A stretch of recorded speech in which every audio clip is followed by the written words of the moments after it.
पढ़ रहे थे ज्योमेट्रिकल रिप्रेजेंटेशन के लिए फिर याद दिलाऊंगा। तीसरे टर्म पे भी जो आप एवरेज रेट ऑफ चेंज पढ़ रहे थे, एवरेज रेट ऑफ चेंज हमने क्या लिया था आपके लिए, किसी भी फंक्शन में एवरेज रेट ऑफ चेंज आप कह रहे थे ये होता है delta Y upon delta x, या फिर इसकी डेफिनेशन हमने आपके लिए दी थी, आपका था function of x plus delta x minus आपका फंक्शन ऑफ एक्स और अपॉन डेल्टा एक्स। इन्होंने कहा था सिंपल डेफिनेशन हो गई थी एवरेज रेट ऑफ चेंज की। देन इसके बाद आगे आप पढ़े थे और आपने लिया था इंस्टेंटेनियस रेट ऑफ चेंज, और इंस्टेंटेनियस रेट ऑफ चेंज को ही आपसे कहा गया था ये आपका होगा डिफरेंशिएशन।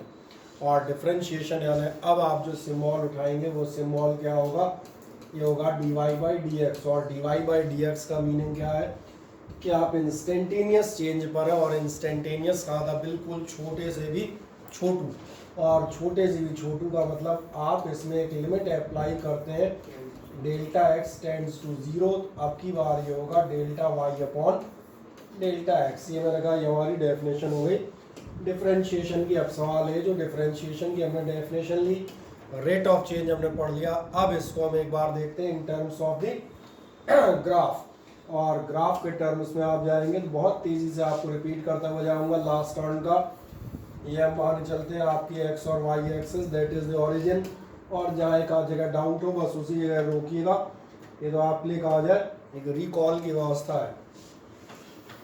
ये मैंने मान लिया था कोई भी फंक्शन ऑफ एक्स है, तो ये आपको मालूम है लास्ट ईयर से 10 से कोई सा भी फंक्शन ऑफ एक्स चाहे क्वाड्रेटिक हो और चाहे लीनियर हो, और अब तो मैं कहता हूँ साइन हो, कॉस हो, ट्रिग्नोमेट्रिक हो या आपके एक्सपोनेंशियल हो, सब आप मार्क कर सकते हैं। 2 पॉइंट चूज कर लेते हैं, कोई से भी पॉइंट ए और बी, या पॉइंट मैंने कहा P1 P2 चाहे जो नाम रखिएगा। इन दोनों पॉइंट्स के लिए अगर आप देखेंगे तो ये मान के चलेंगे ये कोऑर्डिनेट आपका कितना है x, ये समझ में आ रहा होगा, ये कोऑर्डिनेट कुछ ज़्यादा है, और ये कोऑर्डिनेट मैंने मान लिया कितना है x plus delta x.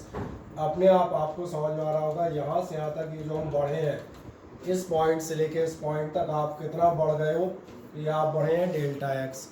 Similarly ज़रा वाई कोऑर्डिनेट चेक करें, वाई कोऑर्डिनेट दोनों के चेक करेंगे तो क्या होंगे, ये मैंने मान लिया वाई, ऑब्वियस है दूसरा वाई प्लस समथिंग होगा, और वाई प्लस समथिंग यानी मैंने कहा वाई प्लस डेल्टा वाई, जहाँ डेल्टा वाई ये बता रहा है कि आपका वाई कितना चेंज हुआ है, तो ये चेंज हुआ है डेल्टा वाई के टर्म्स पे। थोड़ा सा इसको बीच में लेते हैं ताकि आपको नजर आए।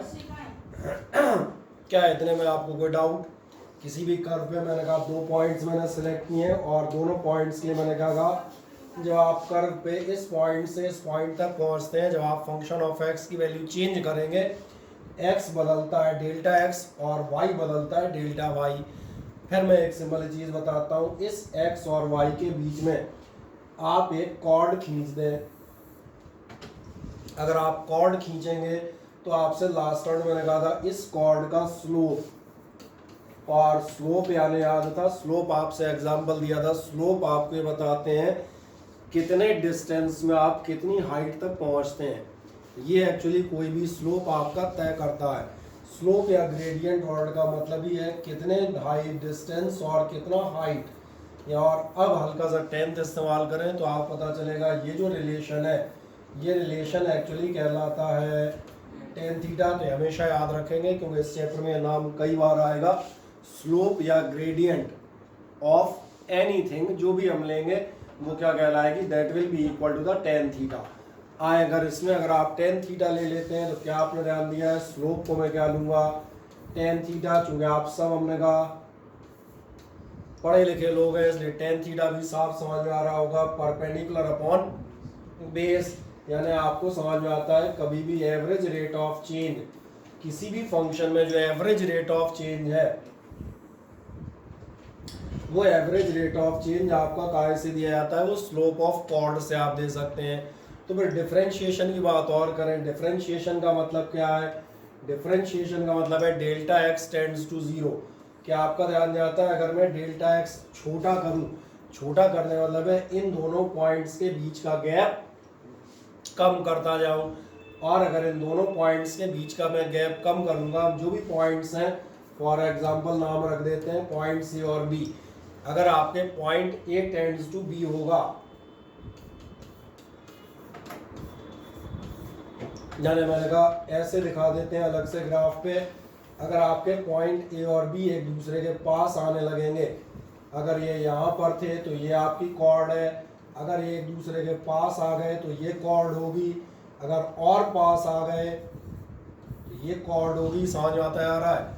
और मैंने आपसे कहा ए और बी आपके एक साथ हो जाए, अगर एक साथ हो जाएंगे तो लाइन नजर आ रही कहाँ कन्वर्ट हो जाएगी, that will convert into the, और टेंजेंट माने तो याद है हिंदी में मैंने कह दिया था, टेंजेंट को आप कहते हैं, बिल्कुल सही कह रहे हैं आप, यानी कि द लाइन टचिंग। और अब मैं जो बात कर रहा था उसको देखें, अगर आप delta at tends to B लेते हैं, या आप कह सकते हैं, इतनी बात कर देता हूँ, डेल्टा एक्स टेंड्स टू 0, जो इनके बीच का गैप था, ये आप गैप क्या करते हो जा रहे हैं, ध्यान जा रहा है, गैप धीरे धीरे धीरे धीरे कम करते आ रहे हैं, बिल्कुल ही ख़त्म कर देंगे।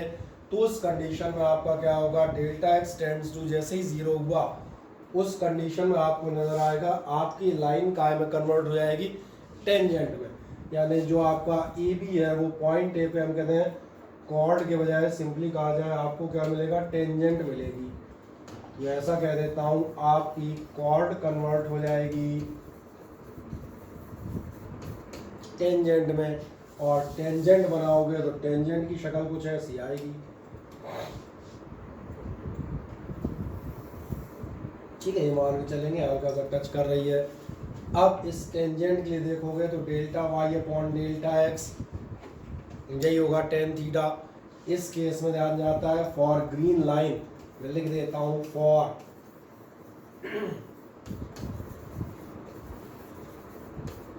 दिख रही ग्रीन टेंजेंट जो हमने यहाँ पर ड्रॉ की थी, और ये आपकी कौन सी थी, ये वाली ग्रीन टेंजेंट का मतलब ये दोनों पॉइंट एक हो गए हैं। तो ग्रीन टेंजेंट के लिए जो आप टेन थीटा निकालेंगे वो टेन थीटा बराबर होगा delta Y upon delta x, लेकिन वो एक खास कंडीशन में होगा जबकि आपका limit delta x tends to 0 हो चुका है। इसका मतलब यही कहलाता है हमारे लिए डिफरेंशियल कोएफिशिएंट, क्योंकि यही डिफरेंशियल कोएफिशिएंट की हमारी डेफिनेशन थी, इंस्टेंटेनियस रेट ऑफ चेंज। क्या समझ में आता है? इसका मतलब है डेरिवेटिव, या हम कहते हैं डिफरेंशियल क्या होता है, ये होता है टेंजेंट का स्लोप। और इसलिए हमारे पास डेफिनेशन मौजूद थी जो हमने आपसे लिखा होगा geometrically, the differential coefficient of y बराबर function of x equal to क्या होता है, is equal to the slope of the tangent to the curve. किसी भी कर्व पर जो आप टेंजेंट डाल रहे हैं उसके स्लोप के बराबर होता है।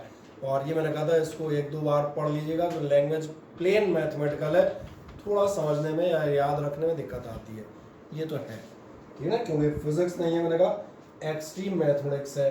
आज मैक्सिमम इन वाली बात 2 मिनट बाद करते हैं। पहले हम एक और छोटी चीज़ पढ़ लेते हैं, और इसके लिए हम पढ़ लेंगे क्वेश्चंस हमने सारे कंप्लीट कर ही दिए थे, है ना, ये सारे क्वेश्चन हम लोगों ने कर दिए। केवल आपके कुछ इससे रिलेटेड क्वेश्चन पे चला जाता हूँ जो इस टॉपिक से रिलेट करेंगे।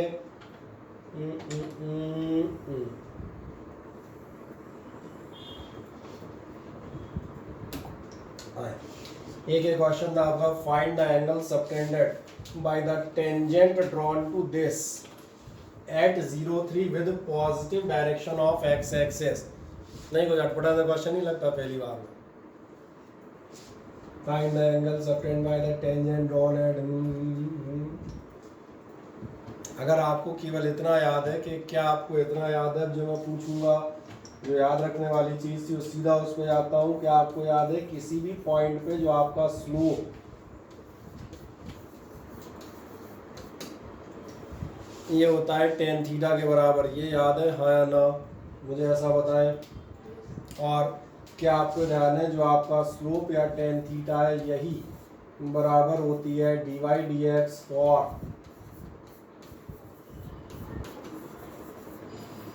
यही तो अभी हमने दोबारा रिपीट किया है, इसीलिए आज 2 मिनट में आते साहब किसी भी जगह कर्व पर टेंजेंट डालोगे तो उसका dy dx काय के इक्वल होगा, टेन थीटा के इक्वल होगा, delta y upon delta x कह सकते हो, या dy बाई dx कह सकते हो। अगर इतनी कहानी हमें याद है बस हमारा क्वेश्चन हो गया। ध्यान से देखो, हमारा क्वेश्चन ऐसे आ गया कि हम यहाँ पर ज्योमेट्री या ट्रिग्नोमेट्री नहीं लगाएंगे, हम यहाँ पर कहीं और से पहुँचेंगे।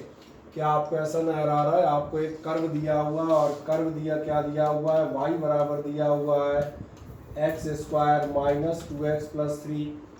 अगर ये दिया हुआ है तो क्या आपको ऐसा ध्यान आता है कि आपका tan theta is equals to होगा dy अपॉन dx। हाँ या ना बताएं। मैंने कहा यही डेफिनेशन हम ले रहे थे। डिफरेंशियल कोएफिशिएंट क्या कहलाता है? उसका स्लोप या टेन थीटा कहलाती है। कोई डाउट हो तो देखते जाइएगा या पूछ लीजिएगा। तो बस हो गया हमारा dy dx। डिफरेंशियल करना आपको ध्यान नहीं है।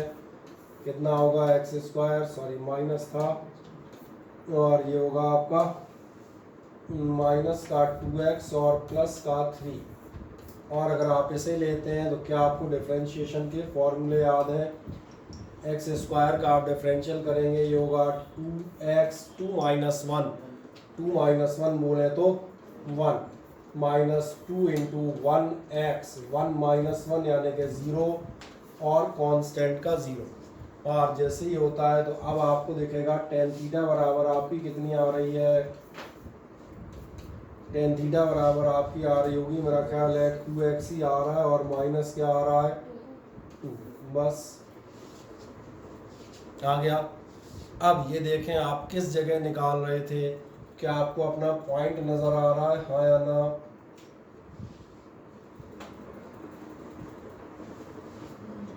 पॉइंट में x और y कोऑर्डिनेट तो मालूम है, इसलिए बताएंगे एट x बराबर 0 और y बराबर माइनस माइनस और प्लस है जो भी हो चलो 3। खैर हमें y की तो ज़रूरत ही नहीं होती, मैंने लिख दिया है। तो क्या आपको ऐसा नजर आता है? आपका टेन थीटा बराबर हो जाएगा, x के 0 रख दो, इससे आसान काम तो कभी होगा भी नहीं, कैलकुलेट भी नहीं करना। टेन थीटा बराबर आपका कितना होगा? -2। अब एक सवाल बनता है एंगल कितना होगा? एंगल कितना होगा तो याद देखना, एंगल हो जाएगा थीटा बराबर, और ये एक बार बहुत पहले बता रहे थे, चले पहले आप इतना कर दें फिर मैं इस पर चर्चा एक मिनट बात करूँगा। पहले आप इतना आराम से सॉल्व करें मजे से, ठीक है?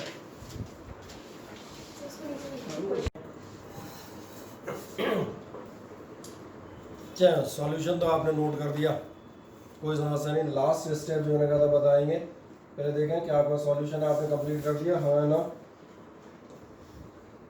या आप इस पे चले आते हैं, इस बात आप देखें tan theta is equals to -2, then we can write theta is equals to tan inverse -2। इसको एक बार और हम डिस्कस कर रहे थे, ध्यान से देखें। मान चलें किसी केस में आपकी टेन थीटा की वैल्यू जो हमें बात कर रहे हैं वो आगे भी कई जगह लगेगी। मान के चलें सपोज करें tan theta is equals to 1/√3 आ रहा है, तो थीटा इज इक्वल्स टू कितना बताओगे?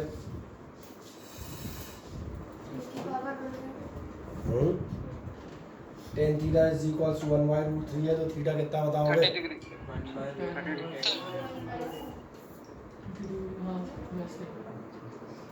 और अगर मान के चलें यही अगर आपका मान के चलें 1 आ रहा होता तो थीटा कितना बताते?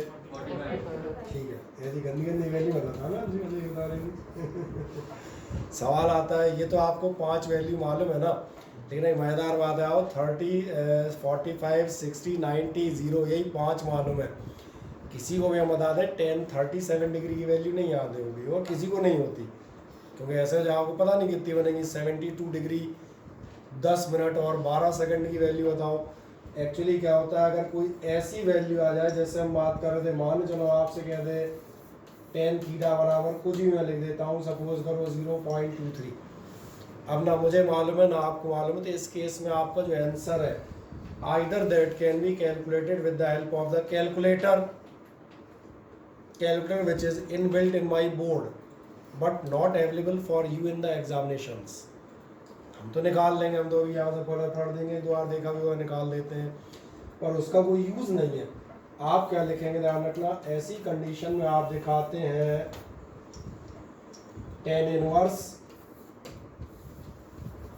और इसको हम पढ़ते क्या है? इनवर्स। ये ध्यान रखिएगा, ये ऐसी वैल्यूज़ के लिए आप इस्तेमाल करेंगे जो वैल्यूज़ कॉमन या जनरल नहीं है। हाँ, जनरल वैल्यूज़ में उनमें मत करना, उनमें अटपटा लगेगा, बताओ तुम लिख के आ रहे हो टेन इनवर्स 1/√3, जबकि एक्चुअली में सबको मालूम है वो 30 डिग्री होता है। तो यहाँ ये आप ध्यान रखिएगा। ओके, देन इसके बाद हम जाते हैं, नेक्स्ट क्वेश्चन है आपके लिए, the radius of A bubble is 2 centimetre. आज बहुत ध्यान देखें, क्वेश्चन लिख दें, the radius of A bubble is 2 centimetre.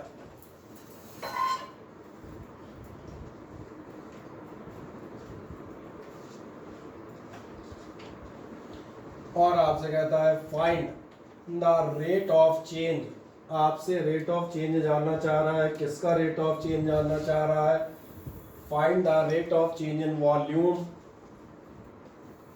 अगर कहता है radius is increasing at the rate of 1/4 centimetre पर सेकेंड, अगर आपकी रेडियस 1/4 सेंटीमीटर पर सेकेंड के रेट से बढ़ रही है तो, लैंग्वेज का क्वेश्चन है, लैंग्वेज में थोड़ी सी मेहनत करनी पड़ेगी। और लैंग्वेज वाले क्वेश्चंस का तो पिछले सालों में अनुभव भी रहा होगा, मैथमेटिक्स में सबसे खराब क्वेश्चन वही लगते होंगे जो लैंग्वेज में आते होंगे, है ना? हाँ। कोई बात नहीं, आराम से ध्यान देखें। क्या कह रहा है? Radius of A bubble is 2 centimetre. पहली बात आपसे कहता है रेडियस ऑफ बबल मुझे दिया है 2 सेंटीमीटर। क्या ये क्वेश्चन लिख दिया आपने सभी ने? बहुत ध्यान देखना, ट्रांसलेशन आना चाहिए, क्योंकि फिजिक्स के सारे न्यूमेरिकल वो लैंग्वेज ही होते हैं, सारी प्रॉब्लम्स वर्ड प्रॉब्लम्स होती हैं। तो अगर आप ट्रांसलेशन नहीं सीख पाए इस साल, लटक जाएंगे। Find the rate of change in its volume, आपको rate of change in volume चाहिए। जबकि कह रहा है radius increases at the rate of this much. मैं थोड़ा सा लिख देता हूँ, ये आपसे कह रहा है रेट ऑफ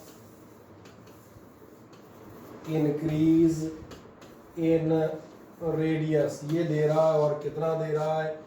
ये दे रहा है आपको 1/4 सेंटीमीटर पर सेकेंड।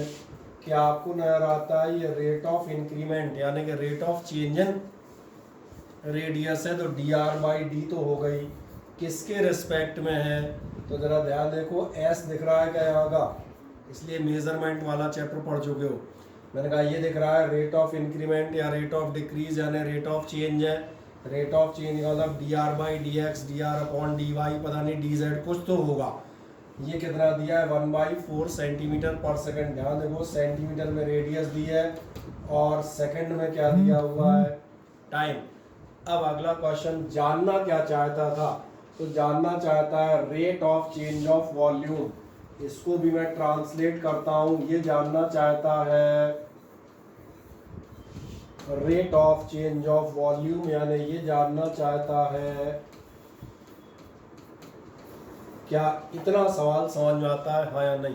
क्योंकि अगर इतना समझ में आ गया तो हमारे सॉल्यूशन की संभावनाएं बढ़ गई कि आप डिफरेंशिएशन की लैंग्वेज से वाकिफ हो गए कि आखिरकार रेट ऑफ चेंज का मतलब भैया डिफरेंशिएशन होता है। आ जाए, पहली 2 लाइनें बताएं, पहले इतना ट्रांसलेशन करें मजे से। आप दिखाएं r = 2 सेंटीमीटर, और इसलिए आराम से चल रहे हैं ताकि आपको हर चीज़ समझ में आए। और हर दिन आपका वो घर घर की कहानी टाइप रिकैप भी देता हूँ 5 मिनट का, ठीक है? और अगले टर्न से बीच बीच में 2-2 मिनट की ऐड भी लगाऊंगा नहीं तो वो भी जरूरी है। चले, क्या दिया आपने? r = 2 centimetre. Rate of increase in radius, ये आपको मिल जाएगा rate of change in radius यानी dr/dt। कितना मिल रहा है? कहाँ गया? 1/4 सेंटीमीटर पर second. Then rate of change of volume, या आप ले लें dy/dt, ये हमारे लिए क्वेश्चन है, ठीक? क्या सभी लोग इतना नोट कर देते हैं, हाँ ना? बताएं, ये चेक कर लेना। चलो बढ़िया। कौन है? आस्था, कार्तिक, मोहित और रोहिणी। चलो मुझे बताओ, रोहिणी क्लियर हो गया इतना, हाँ ना? बताएं। Yes sir. ठीक है, यहाँ तक तो कोई चिंता नहीं। बढ़िया। जब यहाँ तक नहीं है तो आप बात करते हैं dv/dt निकालने के लिए चलते हैं।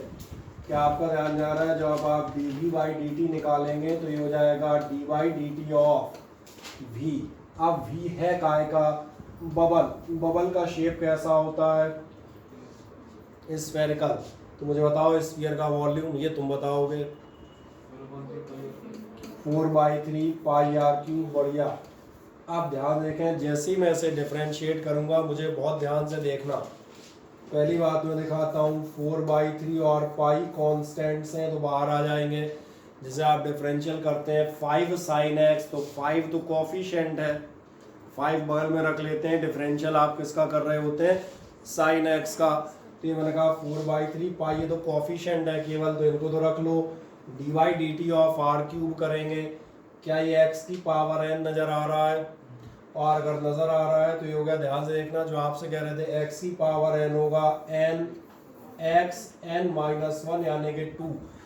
अब एक मज़ेदार जगह फंसोगे, बहुत ध्यान से देखो। ये हम लास्ट राउंड में फंक्शन ऑफ फंक्शन पढ़ रहे थे और मैंने आपसे कहा था x का डिफरेंशियल y के रिस्पेक्ट में नहीं होता। जरा देखो तुमने यही कर दिया है, पावर r की है, फंक्शन r का है, r का क्यूब, और नीचे तुम टाइम के रिस्पेक्ट में उड़ाए जा रहे हो। इसका क्या इलाज था, किसी को याद है? मैं याद दिला देता हूँ, देखो ध्यान से, बिल्कुल सही कह रहे हैं आप। मैं यहाँ पर अलग से दिखाता हूँ, यहाँ दिखाता हूँ। मैंने कहा था dy/dt ऑफ आर क्यूब आप करेंगे, यहाँ पे रफ में लिख देना आप भी। क्या करेंगे, मैंने कहा था अगर ये t नहीं है, ये r का क्यूब है, कोई बात नहीं, अपन इसको कर लेंगे, अपन इसी को मान लेंगे, यही जो है सो यही है। इसका क्या होना चाहिए, n(x) की पावर और डॉट r। इस r का भी डिफरेंशियल करेंगे, यही किया था ना। मल्टीप्लाई काहे से करोगे, r के डिफरेंशियल से। जिन्हें नहीं याद आया हो उन्हें वैसे याद दिला देता हूँ। बिल्कुल सिंपल से एग्जाम्पल है, मेरा काम यहाँ पर यही है।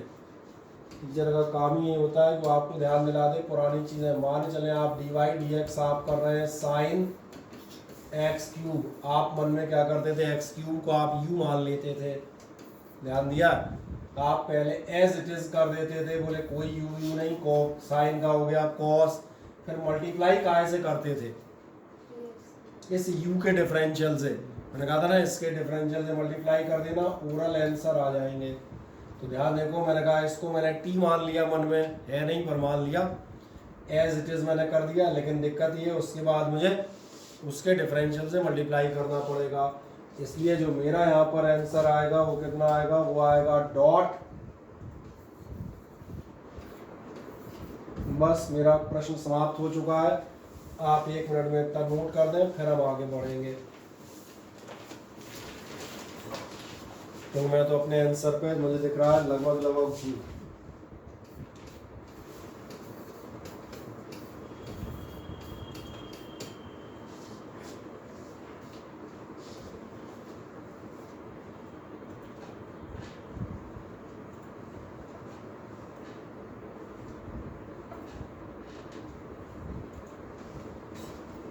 एक तब तक बीच में छोटा सा काम कर लेना, मर गिलना था, वो क्या करोगे, वो 3 से 3 कैंसिल कर लेना बस।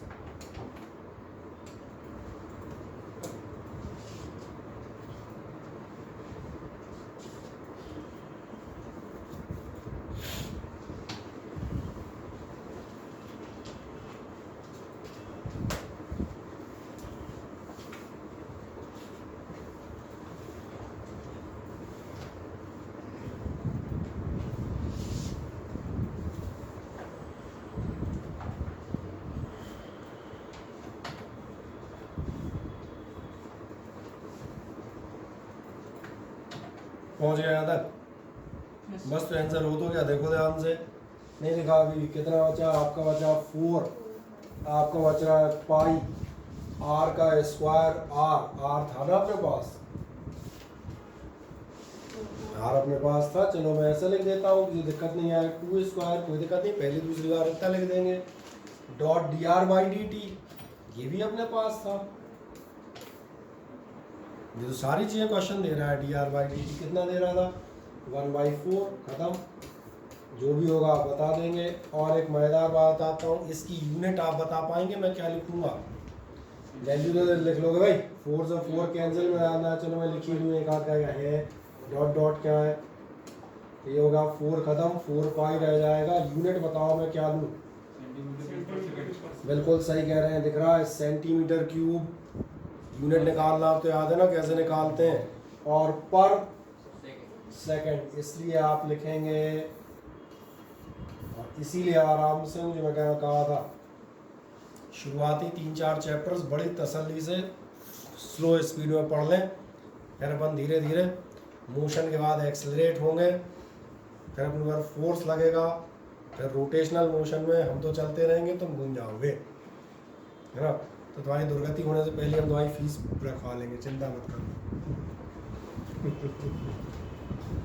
हाँ तो और क्या ऐसे ही होता है, इसलिए पहले बताया था, पहले तसल्ली से पढ़ लो, चीज़ें सीख लो, बाद में तुम्हारे तोते तोड़ नहीं है जो ऐसे। आए क्या यहाँ तक पहुँच गए, हाँ ना बताएं, बढ़िया। आए एक और नेक्स्ट बढ़ते हैं, इसको देखें। ये कह रहा है y बराबर 9x³ minus something something, then for what value of x and y will be maximum. Okay, maximum and minimum का क्वेश्चन है, अभी मैंने बताया नहीं है ना। मैक्सिमम मिनिमम के अलावा कुछ है, मैक्सिमम मिनिमम वाला ये भी है, मेटल रिंग। ओके, ये हम चेक कर सकते हैं, इस क्वेश्चन को हम कर देते हैं। ये भी आपका सेम मिलता जुलता क्वेश्चन है। ये कह रहा है metal ring is being heated, आप एक मेटल रिंग को गर्म कर रहे हैं, अंदाज है मेटल रिंग को गर्म करोगे उसका एरिया बढ़ेगा, एक्सपेंशन, ये पढ़ चुके हो, थर्मल एक्सपेंशन। क्या कहता है, at any instant of time T it's area is given bye. तो पहली चीज आप ध्यान देखें, मुझे क्या दिया हुआ है, मुझे दिया है area is equals to 3t² plus t/3 और प्लस दिया है 2, और साथ में मैं लिख देता हूँ मीटर स्क्वायर। आप एक साइड में क्वेश्चन लिख दें, मैं बोलता जाता हूँ। ये क्वेश्चन कहता है मेटल रिंग इज हीटेड, देखने मैं बोल रहा हूँ, थोड़ा क्वेश्चन शॉर्ट कर दूंगा एक आध शब्द। The metal ring is heated so its area is given by, is heated so its area is given by A is equals to, so its area is given by A is equals to 3t² plus t/3 plus 2 meter square. What will be the rate of increase? What will be the rate of increase in area? What will be the rate of increase in area at t बराबर 10 second. ठीक, rate of increase in area जानना चाह रहा है, T बराबर 10 second पे। क्या दिया है, आज ध्यान देखें इस क्वेश्चन को, हमसे क्वेश्चन कह रहा है, ये मत कहना मैंने एक आध सेंटेंस छोड़ दिया, तो शीट में दिए पूरा, उसको भी मतलब नहीं कहता, मेन पॉइंट्स मैंने बोले हैं। एरिया आपको दिया है, टाइम बराबर 10 सेकंड पर मुझे क्या निकालना है, मुझे निकालना है rate of increase of area. क्या आप इसे मैथमेटिक्स की लैंग्वेज में चेंज कर सकते हैं? तो मेरा जवाब है हाँ। जब हम यहाँ लिखते हैं रेट ऑफ, और ध्यान रखना इंक्रीज हो या डिक्रीज हो, अपने लिए दोनों क्या होते हैं, दोनों होते हैं आपके चेंज। और रेट ऑफ चेंज आपको पिछले क्वेश्चन में भी मैंने कहा था, ये क्या होगा, d/d यानी डिफरेंशिएशन। बस यहाँ ये वहाँ वॉल्यूम का कर रहे थे, यहाँ किसका कर रहे हो, क्या इधर आता है, rate of increase in area जानना चाहता है, यानी da/dt जानना चाहता है। अब एक लास्ट सवाल फिर तुमसे मुझे पूछना पड़ेगा, किसी रिंग का एरिया कितना होता है?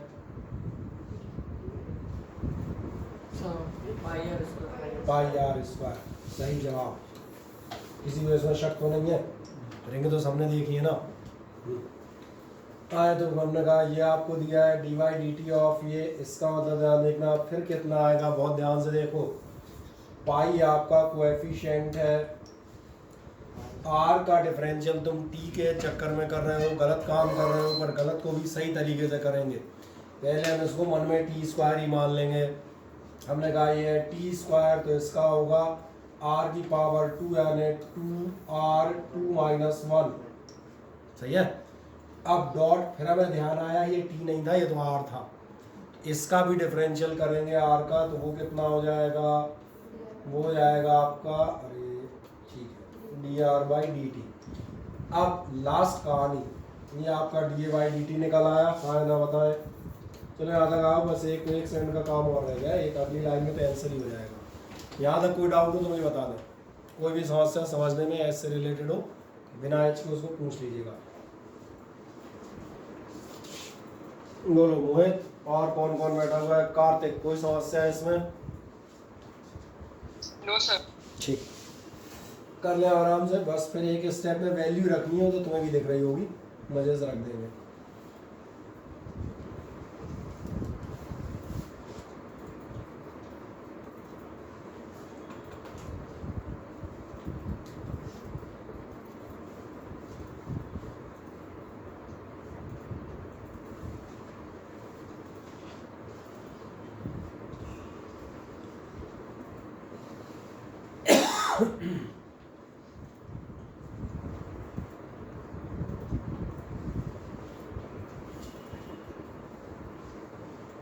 चलो एक छोटी सी गड़बड़ हो गई, अपन ने डी बाई डी हाँ पाई आर स्क्वायर रख लिया है गलती से। इस क्वेश्चन में एरिया दिया हुआ था, कोई बात नहीं, डायरेक्ट आएगा, बस आप सही कह रहे हैं, तो मैंने देख लिया। इस क्वेश्चन में हमें एरिया दिया हुआ था, थोड़ा सा मॉडिफाई कर लीजिएगा। तो जिसमें आपको एरिया दे रहा था, और कितना दे रहा था एरिया, क्या ये, इसमें उसने आपको एरिया की वैल्यू डायरेक्ट ही पकड़ा रखी है, और ये कितनी थी, ये थी अपने लिए D by D T of area, उसने दिया है 3t square plus t by 3 और प्लस आपका दिया है 2। चलो रुचिए इधर ध्यान से देखो, इसका नाम डी बाई डी टी, आपका 3t स्क्वायर, ये 3 कोएफिशिएंट है। अब एक अच्छी बात है, t के रिस्पेक्ट में t है, इसलिए यहाँ तो धड़ाधड़ कर सकते हो। t स्क्वायर का कितना करोगे, t की पावर 2, यानी हो जाएगा n x, x ही है, n माइनस 1 यानी कि 1, इसके लिए एक दो लाइनें बढ़ा दी हैं। यहाँ देखो t बाई 3, ये 1/3 आपका कोएफिशिएंट है। अब t का मतलब होगा t की पावर 1 यानी कि 1t, 1 माइनस 1 कितना आएगा 0। ये एक फॉर्मूला था। अगला फॉर्मूला है कांस्टेंट, प्योर कांस्टेंट का होता है 0। तो कुल मिला के आपका D A by D T आ जाएगा, कितना आ रहा है चेक करना, ये हो रहा है 60, और टी की पावर 0 तो 1 हो गया, तो ये हो गया 1/3, और लास्ट जो मैं करता है आंसर, टी की वैल्यू दी होगी, कहाँ दी है, ये रही, टी बराबर, तो टी की वैल्यू 10 रख दो, खत्म बात। रख पाओगे?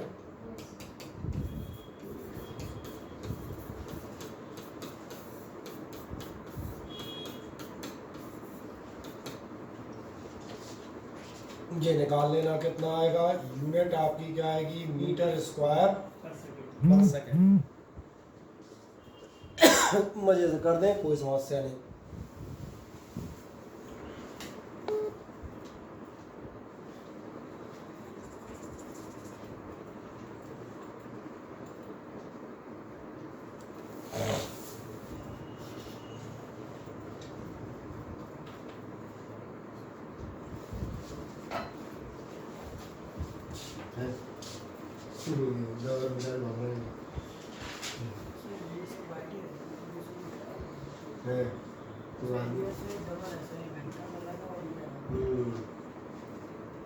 बना लेंगे तो कोई बात नहीं, अपन पीडीएफ बना के ना फिर इसका स्नैपशॉट भाई तो बना लेंगे।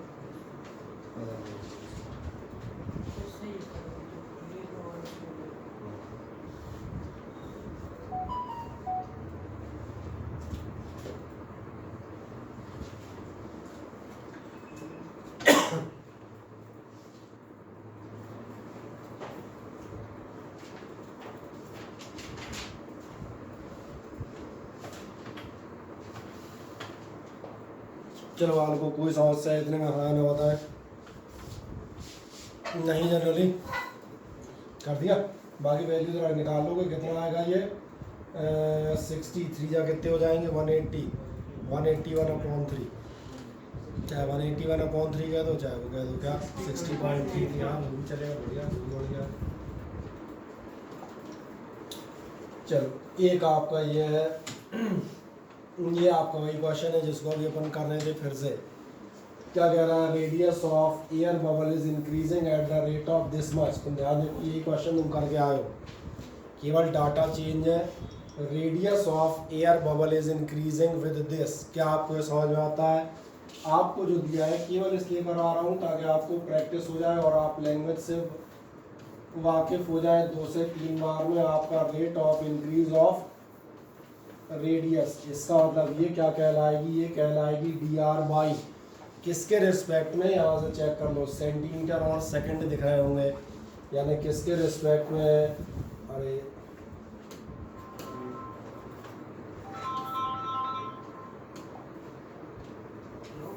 ये टाइम के रिस्पेक्ट में कितना हो जाएगा,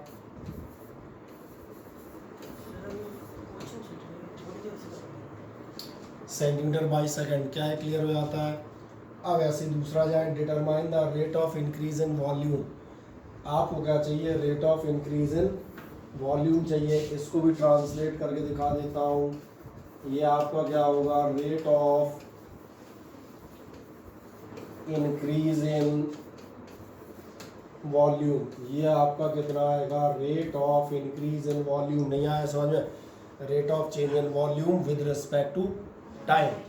अब बाकी आपके ऊपर है कि आपको याद आ जाए कि वॉल्यूम आपका कितना होता है, बबल ही था ना, हाँ बबल था तो 4/3 पाई आर क्यूब। फिर आपको ये ध्यान आ जाए कि कोएफिशिएंट है 4/3 और पाई आर क्यूब। जो भी पिछले क्वेश्चन में मैं समझा रहा था, r cube actually t cube नहीं है, पर फिर भी फिलहाल इसे निपटा लो। तो क्या हो जाएगा, एन एक्स की पावर n-1 यानी कि 2। अब ध्यान दिया, ये टी नहीं था, ये तो आर था, कोई बात नहीं, इसके डिफरेंशियल से हम मल्टीप्लाई कर देंगे। और लास्ट कहानी ध्यान से देखना, यहाँ पर सिर्फ टिक मार देता हूँ। तुम कहोगे ऐसा क्यों, क्योंकि यहाँ पर रेडियस भी दी है, कहीं लिख दूँ, क्या लिख देता हूँ बगल में छोटा सा, एट आर बराबर कितना दिया है, 1 सेंटीमीटर। ध्यान देखो, आर की जगह 1 आ जाएंगे और dr/dt की जगह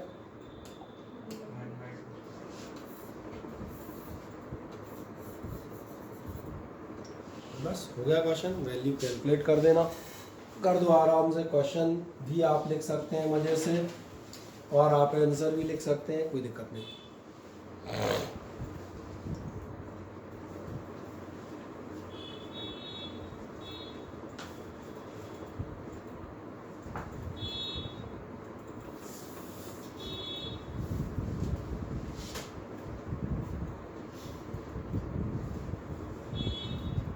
तुम लोगों का टेस्ट प्लान किया था क्या संडे को?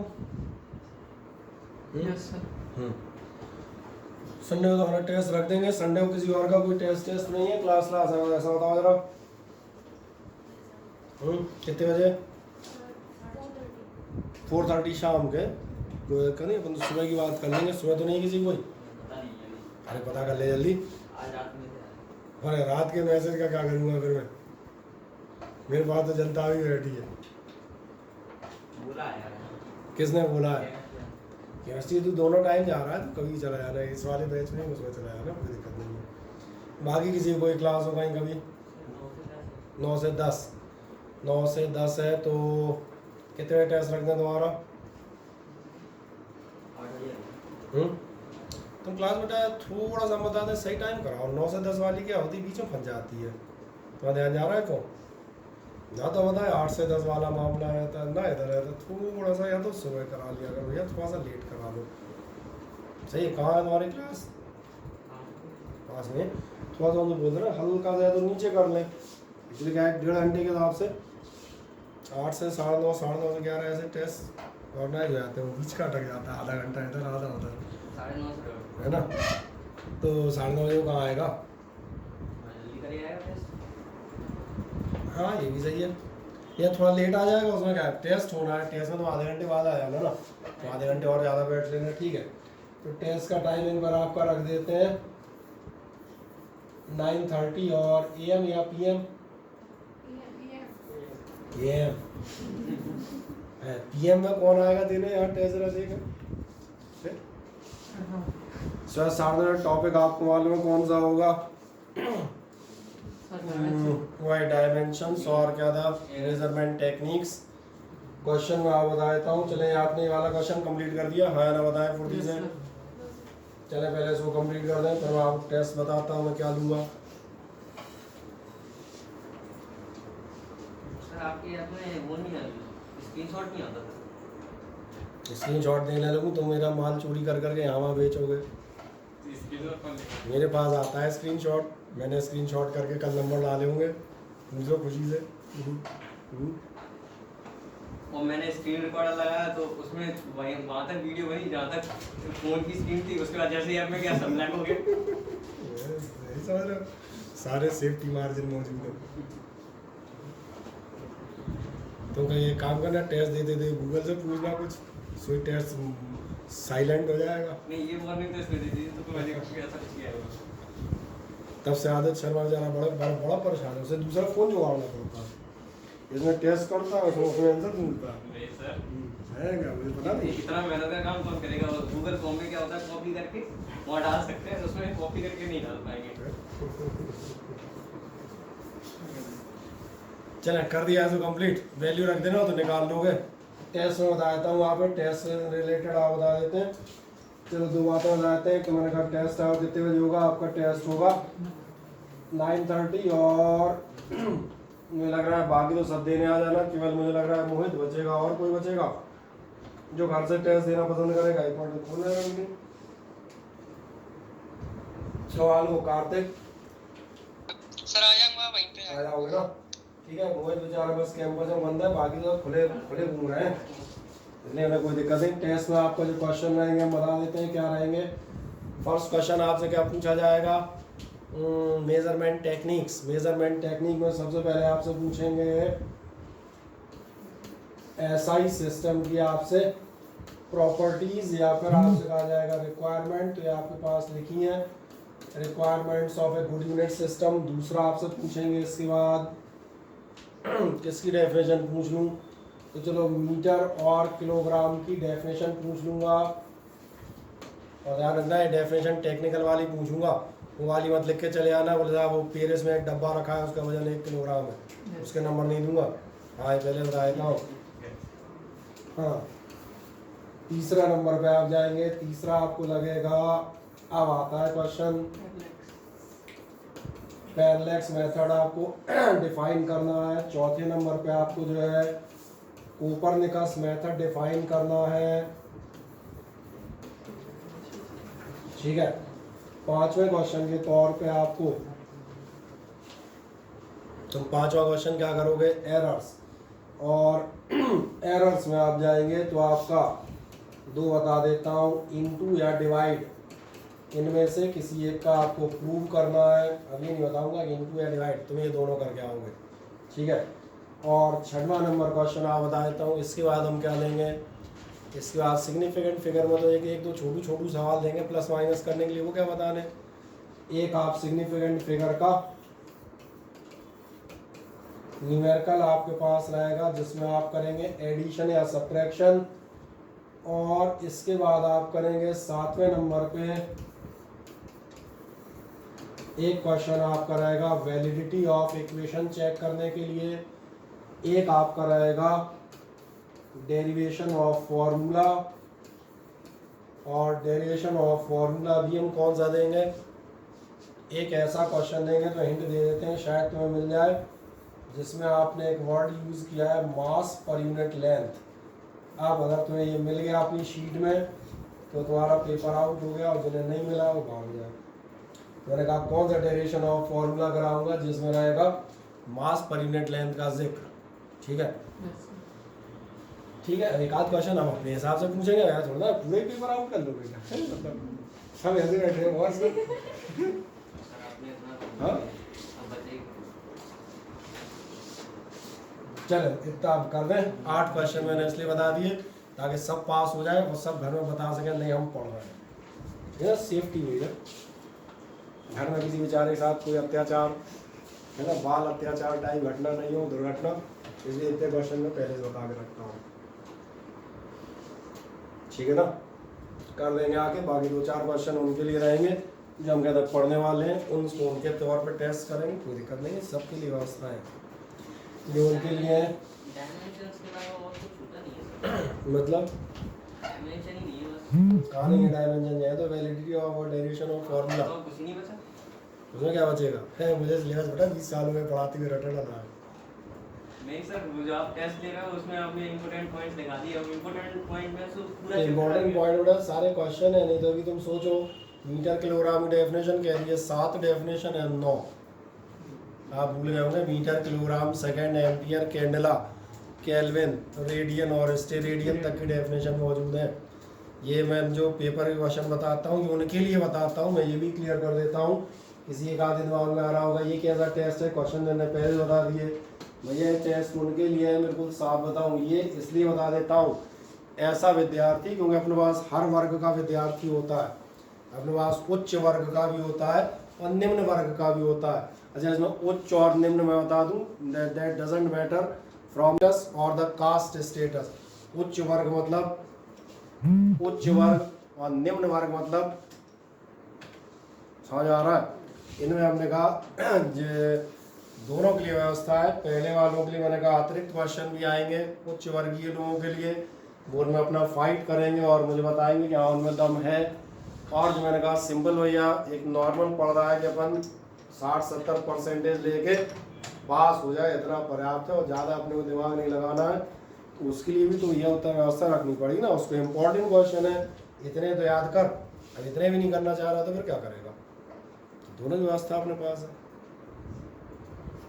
तो ये तो डू और डाई वाले हैं, मैंने कहा ना डू और डाई क्यों, मैंने कहा ना क्योंकि 9 डेफिनेशन दी, 9 में से आपके लिए 2 कर दी ना, लेकिन ये व्यवस्था मैंने कहा किसके लिए, ये प्राथमिकता से उसके लिए है जो अपना एकेडमिक्स टोटल उतने ही रख रहा है कि चलो मैं भाई 60-70% के साथ 11-12 कर लेनी है, फिर हम अपना कुछ और अपने हिसाब से तलाशेंगे, तो उसको भी तो देखना है।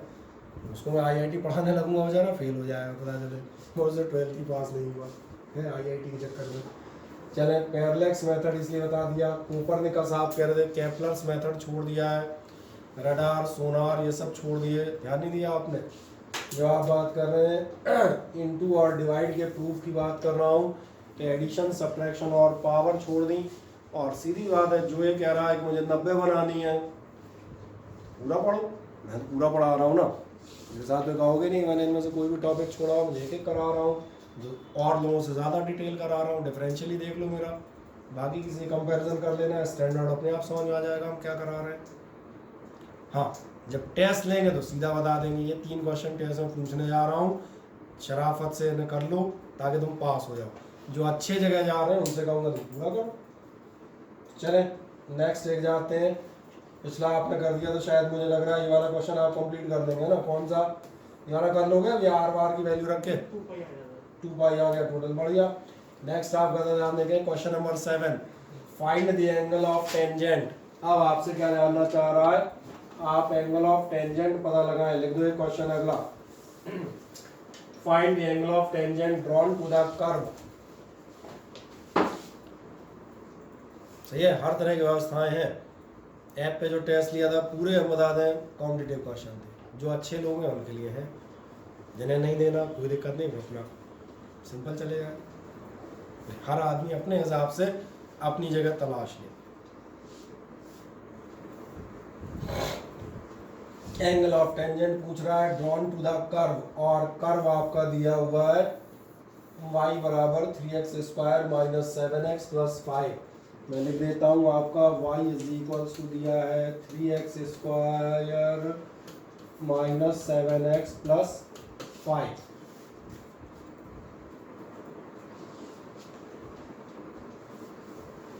At the point 1, 1 with the x-axis।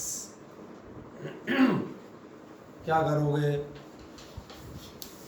क्या तुम्हें इतनी देर में ये ध्यान हो गया है कि एंगल ऑफ टेंजेंट, इसी चर्चा से हमने पिछले टर्न पे समापन और आज से प्रारंभ किया था। क्या मैंने कहा था, अगर आप कभी जाएंगे तो आपका स्लोप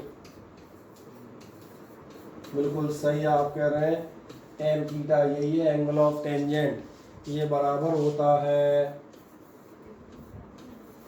बस यानी कि हम जाएंगे तो dy dx of y, y की जगह हम रखेंगे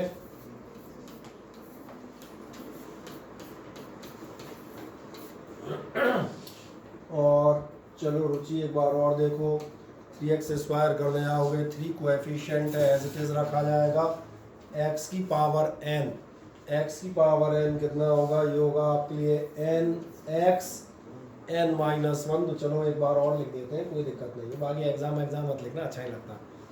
माइनस 7x, तो 7x की पावर 1 यानी 1x 1 माइनस 1 यानी कि 0, और लास्ट प्योर कांस्टेंट का होता है 0।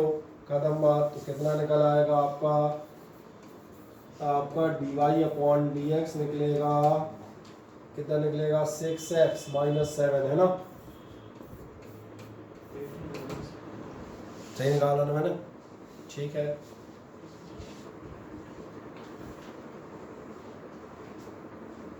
कोई डाउट? अभी पॉइंट कहाँ चले गए, एट द पॉइंट क्या लिखे हैं, अच्छा 1:1 लिखे हैं, बस यहाँ तक आ जाए, फिर हम एक लाइन और बढ़ेंगे।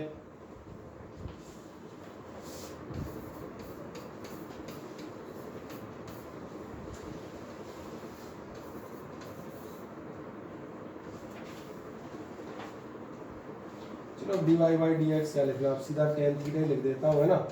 dy/dx आपका क्या कहलाता है, बता ही दिया था, tan थीटा बराबर ये होता है, tan थीटा बराबर कितनी होगी 1 क्या 1 में नजर आ रहा है, x की वैल्यू कितनी है 1 है, तो इसलिए tan थीटा बराबर होगी, चलो और लिख देता हूँ, यानी बराबर होगा -1, तो थीटा बराबर कितना लिखोगे,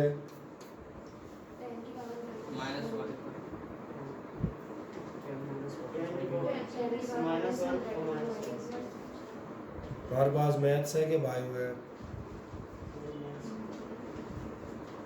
सही उत्तर बताओ।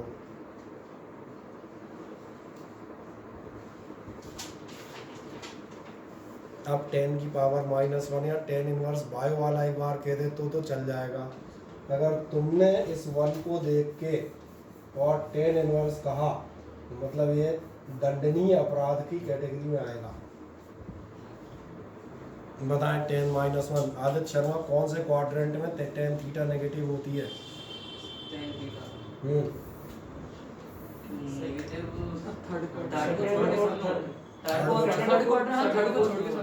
इसका मतलब tan थीटा यहाँ होगी और इसका मतलब ये एंगल होगा 135 डिग्री, ठीक है। और कोई शुद्ध बायो वाला बैठा हो तो मुझे बताओ कौन है। अंशिका, मुझे ये कहा जाएगा, ऐसा थोड़ी ना होता है। कोई बात नहीं, कहा कि आपको समझ आ गया, पहले तो आप सही लिखें 135, मैंने यहाँ से लिखा है, ध्यान से देखो। एक्चुअली क्या है, ये एंगल हम बता दें आपको, ध्यान होगा tan 45 1 होती है, ये मालूम होना चाहिए। जब आप जाएंगे तो आपको याद आएगा, आपने 10th में पढ़ा होगा कि इस क्वाड्रेंट में साइन और कॉस दोनों प्लस होती हैं। और एक्चुअली ये भी भूल जाए तो आपको ये तो याद है, ये आपका बेस है, ये पॉजिटिव ये नेगेटिव, ये परपेंडिकुलर है, ये पॉजिटिव और ये नेगेटिव, ये तो मालूम ना, ये कोई नहीं कहेगा हमें नहीं मालूम। साइन थीटा क्या होती है, perpendicular upon base. Sine theta का पॉजिटिव या नेगेटिव कौन डिसाइड करेगा, ये जो आप इस क्वाड्रेंट में तो देखें आपका पॉजिटिव है, इस क्वाड्रेंट में ध्यान से देखो साइन थीटा का परपेंडिकुलर कैसा जा रहा है, पॉजिटिव। इस क्वाड्रेंट में देखो आपके साइन थीटा का परपेंडिकुलर कैसा जा रहा है, समझ में आ गया। और इस क्वाड्रेंट में भी साइन थीटा का परपेंडिकुलर कैसा जा रहा है। अब कॉस थीटा पे बात करते हैं। कॉस थीटा क्या होती है,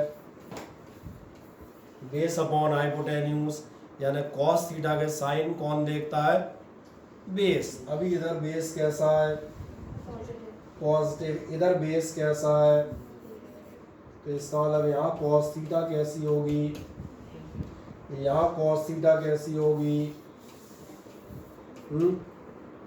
नेगेटिव। और यहाँ कॉस थीटा कैसी होगी, क्योंकि यहाँ पर बेस दिख रहा है कैसा जा रहा है, पॉजिटिव। बाकी गणित वाले हम बता दें इसको, शॉर्टकट में याद रखते हैं, plus plus minus minus plus minus minus plus, cross में उल्टे होते हैं। मैथमेटिक्स वाले ऐसे ही याद रखते हैं, कोई दिक्कत नहीं, वो पढ़ लेते हैं सीधा सीधा, प्लस प्लस माइनस माइनस, इधर प्लस माइनस तो इधर माइनस प्लस।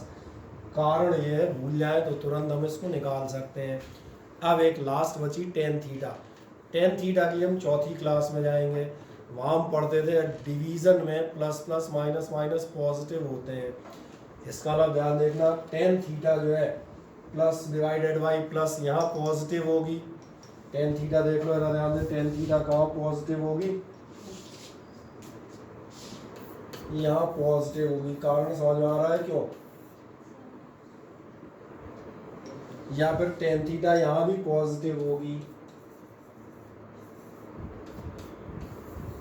अच्छा, इन दोनों में आपकी टेन थीटा नेगेटिव होगी। इसका मतलब ध्यान से देखें, इसका मतलब ये हम जो बात कर रहे हैं ये साइन कॉस वाली इन पे बनी रहने, ये चर्चा ये अपना झेलते रहेंगे, ये इनका धंधा है।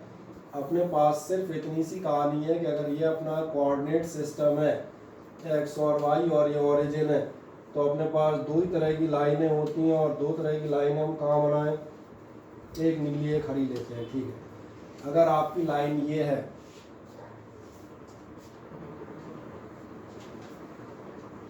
तो इसका स्लोप ध्यान रखना हमेशा कैसा होगा, और ये ई तो रह गया, और ये टाइपिंग मिस्टेक में गिना जाएगा ऐसे, ठीक है। अब ऐसे ही ध्यान देखना, अगर आपका ये लाइन है, इसका स्लोप कैसा गिना जाएगा चेक कर लो, चाहे इधर देख लो चाहे इधर देख लो। इसलिए इसका स्लोप आप कैसा मानेंगे, इसका स्लोप आप मानेंगे नेगेटिव। और अब आज की बात का आखिरी जवाब, मैंने इसको 135 क्यों कर दिया, क्यों मुझे पता था 1045 1 होती है। अभी ये वाला 45 कि ये वाला 45, तो मेरा ध्यान गया यहाँ पर है, क्या है यहाँ पर, तो मैं समझ गया ये और कोई नहीं, ये वाला माइनस है, यानी ये एंगल है 90 प्लस 45 यानी कि 135। तो इसलिए बिना किसी फॉर्मूले के, बिना किसी उसके सारी कहानी में पहुंच गया। अगर आपको ये कहानी अच्छी लगी हो तो आप इसे नोट कर सकते हैं, नहीं लगी हो तो आप नहीं कर सकते, मुझे कोई दिक्कत नहीं। ये तो ऑप्शनल चीज़ें हैं, कई बार बाय वालों को बता देता हूँ, है ना। मैथमेटिक्स वाले इनकी डिटेल ऑलरेडी पढ़ी,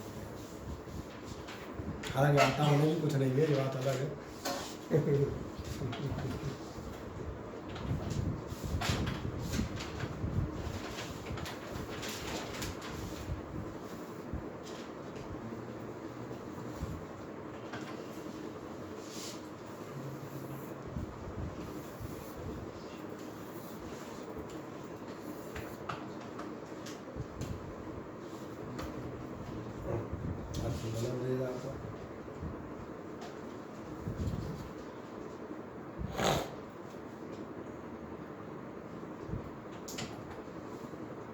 बाकी तूने क्वेश्चन कर लिया था कि नहीं कर पाया था, नोट कर दिया था क्वेश्चन, नहीं किया?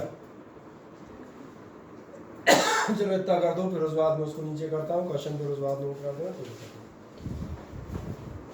तो क्वेश्चन तो बहुत मिलते रहेंगे, ये कई बार ऐसी चर्चाएं होती हैं तभी मिलते हैं, नहीं तो अलग से कौन मेरे पढ़ाने बैठेगा।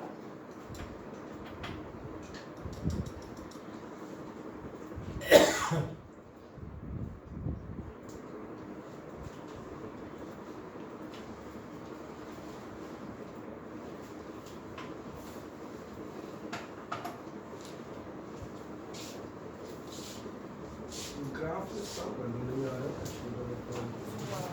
नहीं आ रहा है तो इसका यही कर सकते हैं ना, उसके बाद शीट पर दिया फॉर्म में लिखा हुआ सबसे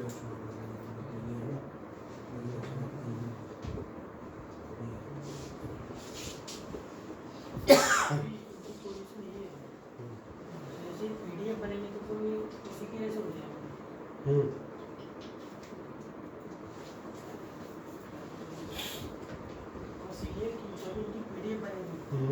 तो ये चिपक जाएंगे, इसे गर्म कर दिया और अभी तो इस नहीं होता तो भाग गए थे, अगर नहीं हो तो स्नैपशॉट कर दिया इसे अभी नहीं भागेंगे ना लगता। बस पीडीएफ में बस चले इतना नोट कर दिया आपने, बताएं पंचिका बस। तो कहाँ थे अपन शायद यहाँ कहीं थे, कहाँ थे, ये था अपना ओरिजिनल क्वेश्चन।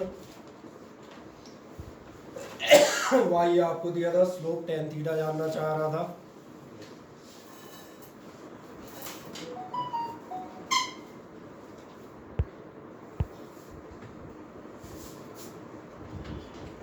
निकाल लें आराम से, dy by D x tan theta आपका निकल आएगा, बाद में -1 उसकी आप वैल्यू निकाल लेंगे। तो बताएं क्या सभी का कंप्लीट हो जाता है, ये कोई रह तो नहीं गया? ठीक है, यहाँ के आगे मुझे लग रहा है इसके आगे क्वेश्चन आपके होंगे नहीं, एक आध और हो सकता है। ये बहुत बढ़िया क्वेश्चन है, चलें देखें ध्यान से। ये क्वेश्चन आपसे कहता है the displacement of a particle, आपके किसी पार्टिकल का डिस्प्लेसमेंट आप कैसे देते हैं, moving along x axis is given by x बराबर 18t + 5t स्क्वायर। ठीक, अभी आप इसके आंसर नोट कर देना, क्वेश्चन में नोट करना, क्योंकि हम लगभग लिख ही देंगे। इसमें जो आपका आंसर है उसमें कह रहा है आप किसी पार्टिकल का डिस्प्लेसमेंट बताते हैं 18t + 5t स्क्वायर, और आपसे आना चाह रहा है calculate the instantaneous velocity at t बराबर 2 सेकेंड, एवरेज वेलोसिटी 2 सेकेंड और 3 सेकेंड के बीच की, और इंस्टेंटेनियस एक्सेलरेशन एटसेट्रा। मैं बहुत छोटी सी बात पूछता हूँ, क्या डिफरेंशियल में आपको ये याद है?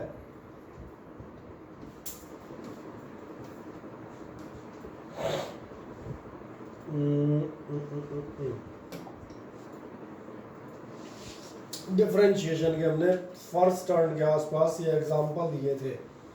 मैंने आपसे कहा था 10th या 9th का बच्चा क्या पढ़ता है, velocity is the displacement per unit time, यानी delta X upon delta T. जब हम इंस्टेंटेनियस की बात करते हैं, आज भी यहीं से शुरू किया था कि आपका जो delta Y upon delta x है, इसको हम इंस्टेंटेनियस में क्या लिखते हैं, d Y upon d x. इसी तरह से आप जरा देखें वेलोसिटी 9th वाले के लिए क्या होती थी, delta X upon delta T. तो 11th वाले के लिए क्या होगी, 11th वाले के लिए होगी D x by D T. Acceleration हमें याद होता है, ये होता है चेंज इन वेलोसिटी पर यूनिट टाइम, यानी 9th वाला पड़ता है एक्सेलरेशन है delta we upon delta T, लेकिन 11th वाला पड़ता है एक्सेलरेशन होता है, ये आपकी याददाश्त मैंने एक बार ब्रशअप किया। और अब चलते हैं हम वापस अपनी जगह पर। कहाँ थे हम रहे होंगे, यहीं कहीं रहे होंगे, यहीं गंदगी फैली दिख रही है मुझे, और आगे जा रहे हैं।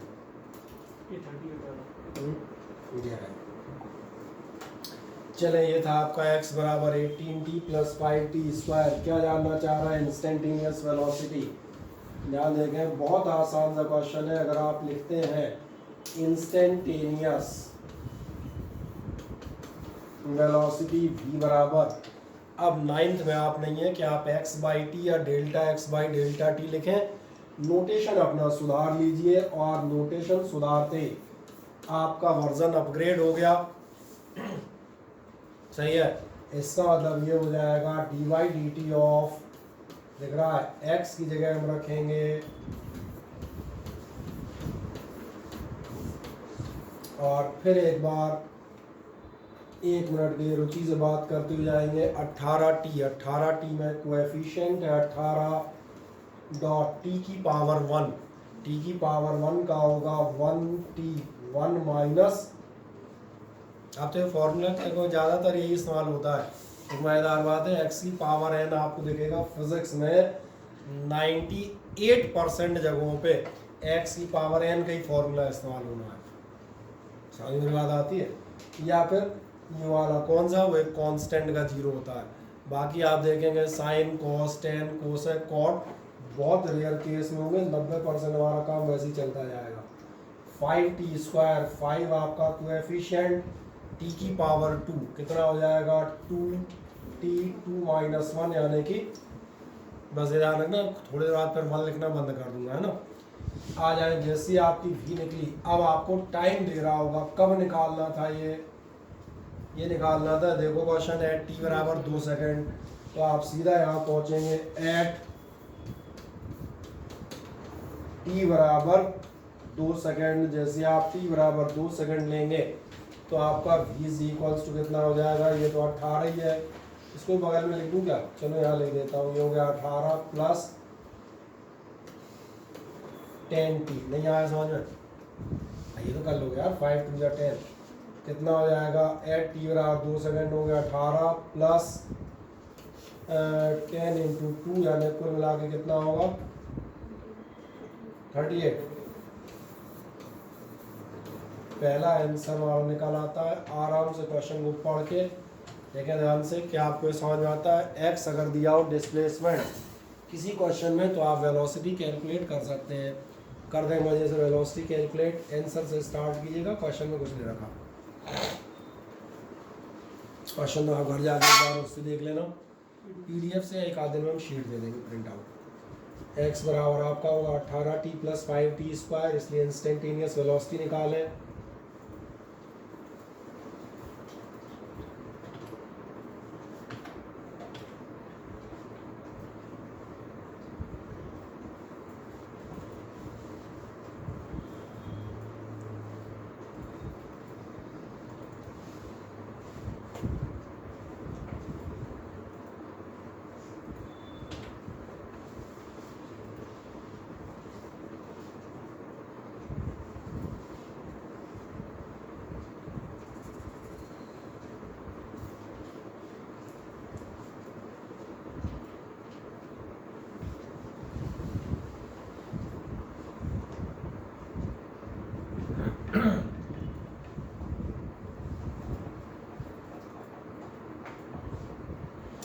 इससे आपको समझ में आ जाएगा काइनेमेटिक्स में आखिरकार डिफरेंशिएशन का इस्तेमाल कहाँ होता है।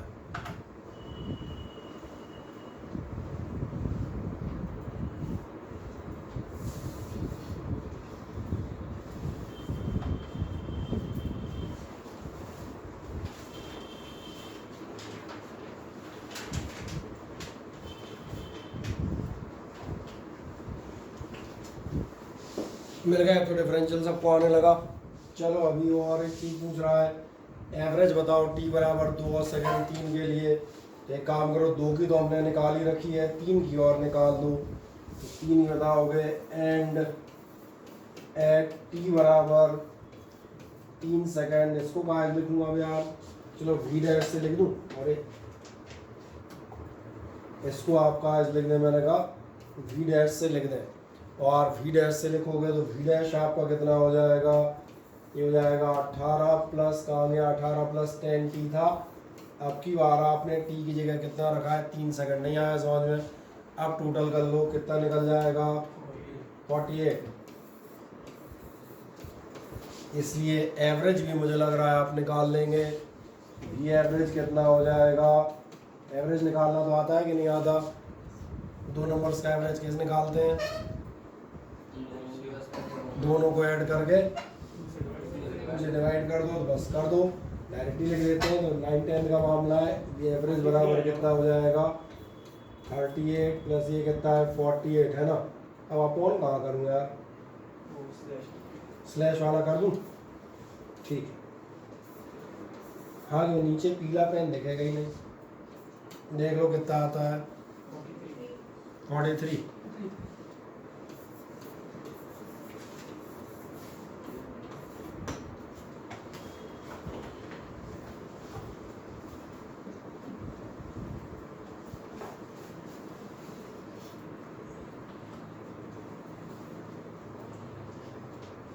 कोई दिक्कत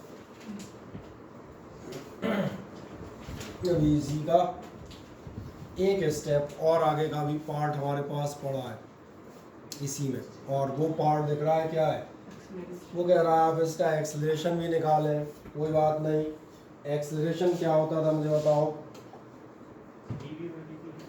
सिंपल होता था velocity upon time, change in velocity upon time, यही होता था। अब हमारे अकॉर्डिंग क्या हो जाएगा, अब अब स्टैंडर्ड लैंग्वेज में लेंगे, ये हो जाएगा dy/dt ऑफ v की चिंता मत करना, v हम निकाल चुके हैं, आ गया ये रहा, याद है v आप निकाल चुके थे, ये वाले मत ले लेना, ये तो पर्टिकुलर वैल्यूज है, इनका कर दोगे तो सबका 0 हो जाएगा। कितना था 18 प्लस 10t, कितना हो जाएगा dy/dt ऑफ 18 प्लस 10t, क्या आप सही कह रहे हैं 10 हो जाएगा। 18 का कांस्टेंट का 0 आराम से कर दिया है मैंने, बस इस सवाल को आखिरी t की पावर कितनी होगी 1t 1 माइनस 1 यानी कि 0, यानी कि कुल मिलाकर 10, और यूनिट बताएगा कोई मुझे, बढ़िया। मैं आ हो गया अपना सवाल।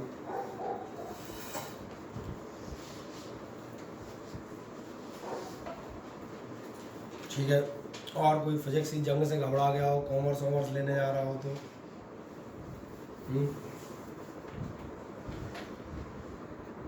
नहीं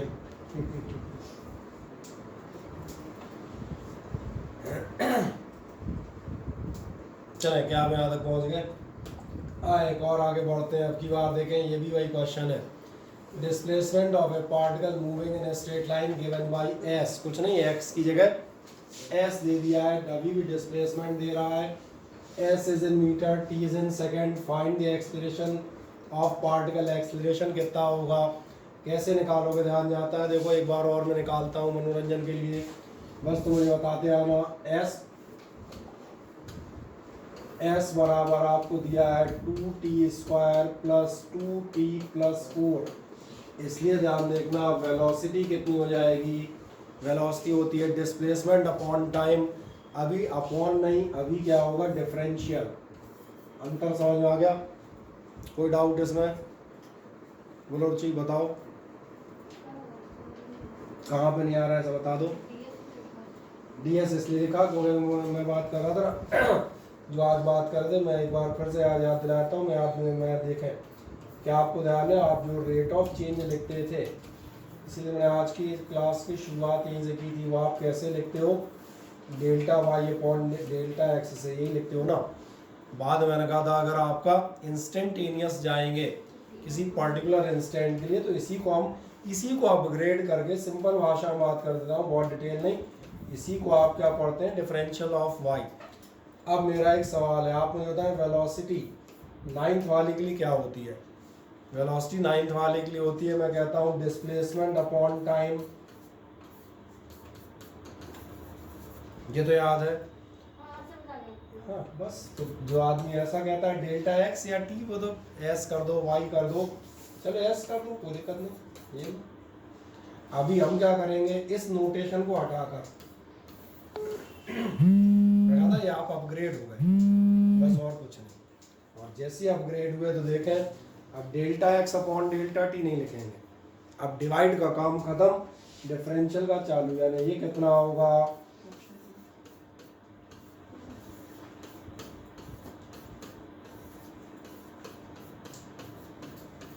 बढ़िया समझने का प्रयास किया। प्रयास करेंगे तो मैं बहुत सारे प्रयास करता हूँ लोगों के साथ।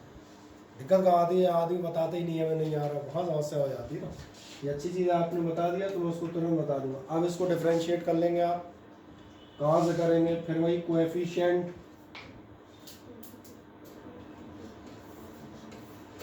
टू माइनस 1 प्लस आपका ये 2 और t की पावर 1 का, ये बाकी किसी को जल्दी करना हो जल्दी कर लेना, ऐसा नहीं कह रहे, तुम भी ऐसे ही करना, तुम्हें उसके लिए हल्का सा कर रहा हूँ ना। और t की पावर 1 माइनस 1 यानी कि 0, और लास्ट कोएफिशिएंट का 0। आप चाहें जिनको डिफरेंशियल अब अच्छे से आ गया वो इस स्टेप को ओमिट कर सकते हो, डायरेक्ट सीधा जंप कर सकते हैं। और कहाँ जंप कर सकते हो, आपकी स्पीड पे, उसमें कोई रोक टोक नहीं। हो जाएगा आपका 40 और प्लस 2, बस ये हो गई आपकी वेलोसिटी। क्या इतना दिख गया? अब मज़ेदार बात है, क्वेश्चन देखो जरा, अभी रुके रहना, देखते रहना। क्वेश्चन में वेलोसिटी नहीं पूछ रहा है, एक्सेलरेशन पूछ रहा है। और देखो ध्यान से रुचि, इधर देखो एक मिनट, जो आपका एक्सेलरेशन पूछ रहा है, एक्सेलरेशन होता था change in velocity upon time. अभी हम अपग्रेड हो जाएंगे तो हम कहाँ पहुँचेंगे, डिफरेंशियल में। इसलिए मैं ऐसे नहीं लिखूंगा, मैं लिखूंगा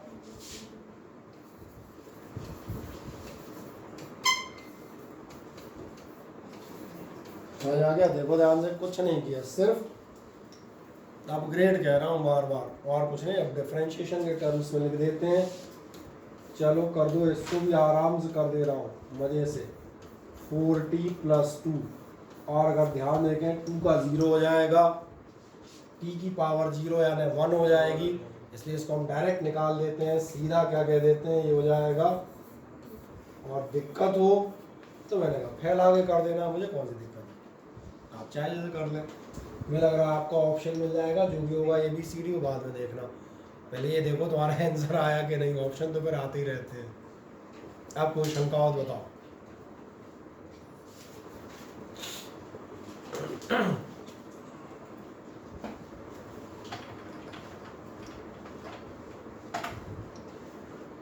तुम्हारा का घर किधर है? आदित्यपुरम। जाते कहाँ से? ठीक है, तो इस बेचारी को सही कर दिया करो, गेट तक उसके साथ चले जाएगा। क्या हुआ तुम्हारे, क्या हुआ? अच्छा, डायरेक्ट ऑर्डर चले जाओ।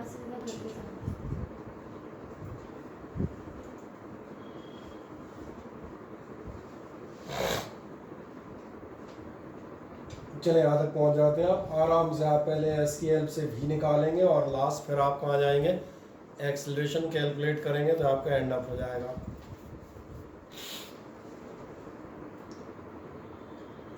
चार है कहाँ इसमें? अच्छा उधर है, इसी में दिखा। ठीक,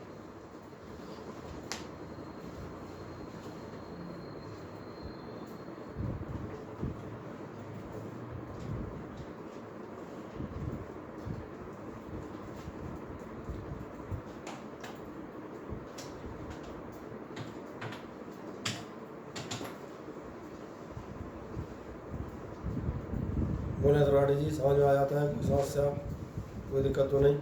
ठीक, बढ़िया। एक और छोटे क्वेश्चन में बढ़ते हैं मनोरंजन के लिए। आपकी बार कह रहा है the motion of a particle is describe by the equation x बराबर a plus B T square. थोड़ा सा लेंदी किया है, घुमाया है, घुमा कुछ नहीं पाएगा। जहाँ कह रहा है a बराबर इतना, b बराबर इतना, बने रहे इन दो, तो कह रहा है वेलोसिटी एट t बराबर 3 सेकंड क्या होगी। क्वेश्चन मत लिखिएगा, क्वेश्चन लिखने की जरूरत ही नहीं है। तो आप पास PDF शीट ग्रुप है, मैं दोबारा एक बार रीसेंड कर दूंगा, बाद में प्रिंट आउट दे देंगे। क्वेश्चन समझ लें, होने लगेंगे सब हो जाएंगे। आपको क्या दे रहा है ध्यान देखना, आपको दे रहा है x बराबर दिया हुआ है a plus B T square. क्या ये समझ में आता है? डिस्प्लेसमेंट दिया है, वेलोसिटी क्या होगी, डिस्प्लेसमेंट अपॉन टाइम। अभी डिस्प्लेसमेंट अपॉन टाइम नहीं, ये 9th वालों को ठीक लगता है। अभी वेलोसिटी क्या होगी, ये हो जाएगी डिस्प्लेसमेंट, मन में कह सकते हो, मुंह से मत कहना डिस्प्लेसमेंट अपॉन टाइम, ये पहले मना कर दूँ। मन में सोच सकते हो, हाँ वही कुछ लग रही है। समझ में आ गया? इसका मतलब कितना हो जाएगा, एक ही लाइन में निपटाते हैं, dA का 0 और ये रहा आपका प्लस b और 2t 2 माइनस 1 खत्म। इसी लाइन में और आगे बढ़ जाता हूँ, ये हो गया 2dt हो गया। लास्ट कहानी b और t की वैल्यू देख लो, अभी नहीं दिख रहा है b और t, दिख रहे होंगे यार, कहाँ है b आपका दिया है 3 और t दिया हुआ है वो भी 3। देख लो कौन सा ऑप्शन आ रहा है, निकाल सकते हो। क्वेश्चन क्या हुआ है? अरे जो क्वेश्चन में डालो, क्वेश्चन अलग से बनाएंगे। हाँ इसको डाल दो बस, क्वेश्चन हो जाएंगे तो बहुत ज़्यादा बढ़ जाएगी। वही तो मैंने 80-90 पेज हो जाते हैं एक साथ।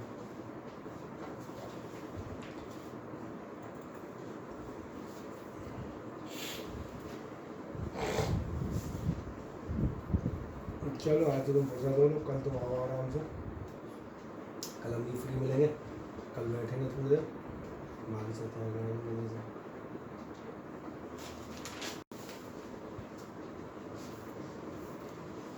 ठीक है। मीटिंग ऑन कर दो बस, इसको हम देखते रहेंगे मजे से। चले हो गया, आगे आंसर कितना आया? 18। चलो वाल को तुम्हारा आ गया, तुम्हारा बोलता होता कोई नहीं है, पता नहीं चलता। कार्तिक आ गया नहीं आया? आ गया सर। चलो नेक्स्ट आप जाएंगे, अगला भी आप ध्यान देखना, सेम क्वेश्चन है। ये कह रहा है the displacement of a particle is given by y बराबर a plus B T plus C T square minus D T 4। अब जानना चाह रहा है इनिशियल वेलोसिटी और एक्सेलरेशन बताएं। तो इनिशियल वेलोसिटी एक्सेलरेशन बाद में देखेंगे, पहले मुझे बताओ क्या तुम्हें ये नज़र आ रहा है y बराबर इतना है। ध्यान रखना डिस्प्लेसमेंट x पे भी हो सकता है, y पे भी हो सकता है, और क्योंकि आपको मालूम है कोऑर्डिनेट x y z तीनों होते हैं, पहले तो आप इतना लिख लें, क्या आप लिख लेंगे, आप लिख देंगे displacement y is equals to A plus B T और क्या था plus C T square minus D T 4। इसलिए ध्यान देखना आपकी वेलोसिटी v बराबर होगा D Y upon D T. नहीं आया अभी समझ में, वही डिस्प्लेसमेंट अपॉन टाइम जो आप मन में कह सकते हो। तो कितना हो जाएगा D Y D T of जो सी स्क्वायर क्यों लिख दिया सी टी स्क्वायर।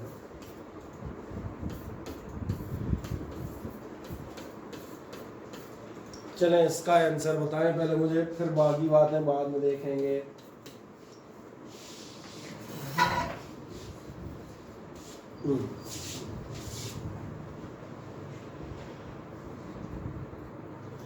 और एक टेस्ट पूछ रहा है कब बेचारा, वो एक टेस्ट जो है कल नहीं कल नहीं सॉरी संडे को कितने बजे रखा था, 9:30 बजे, ठीक है।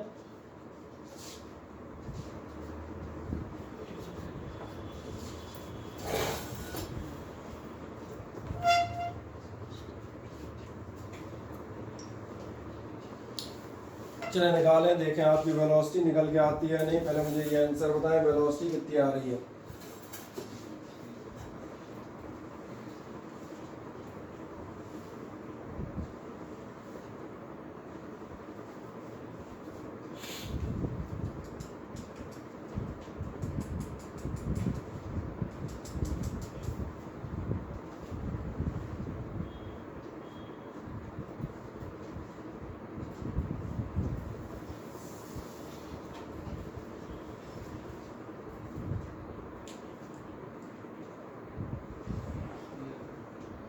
कर पाए डिफरेंशिएट कि नहीं कर पाए, कितना है आप बी प्लस 2ct। एक मिनट बताओ कितना कितना कह रहे हो, B plus 2ct minus 4 dt, क्योंकि ये a है और ये जो है ये d है, घपला हो जाएगा ना। चेक कर लें क्या ये आ रहा है, किसी को कोई डाउट हो तो मुझे बताओ, कहीं कोई समस्या आ रही हो तो दिखा देता हूँ। a का डायरेक्ट 0 हो जाएगा, bt का t की पावर 1 माइनस 1 0 हो के b रह जाएंगे, ct स्क्वायर हो जाएंगे, 2 नीचे आएगा 2ct की पावर 1 और लास्ट में 4dt और t की पावर 4 माइनस 1 यानी कि 3। ठीक है, ये और ये एक चीज़ निकल गई। लगे हाथ एक्सीलरेशन और निकाल लें, फिर बाद में सवालों के जवाब ढूंढेंगे। एंड एक्सीलरेशन ध्यान रखना, मैं अल्फा से लिख देता हूँ।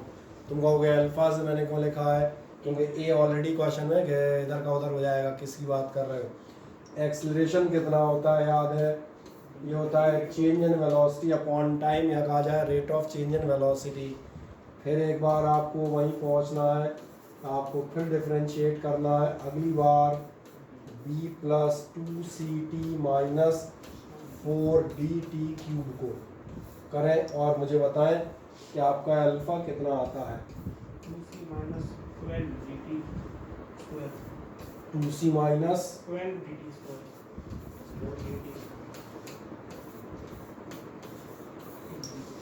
चलें यही आ रहा रास्ता, चेक करें। Yes sir.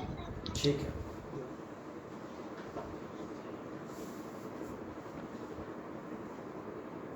क्या बाकी लोगों का भी यही है। बस लास्ट एक जरा से काम रह गया है, 0.1% फिजिक्स पूछ क्या रहा था ये बस देख लें। वो पूछ रहा था initial velocity and acceleration. Initial शब्द का मतलब किसी को मालूम है, स्टार्टिंग। तो स्टार्टिंग से हमें क्या करना है, स्टार्टिंग का मतलब क्या है भैया, इवेंट जब भी कोई स्टार्ट होता है तो वहाँ ध्यान जाता है t बराबर 0 होता है।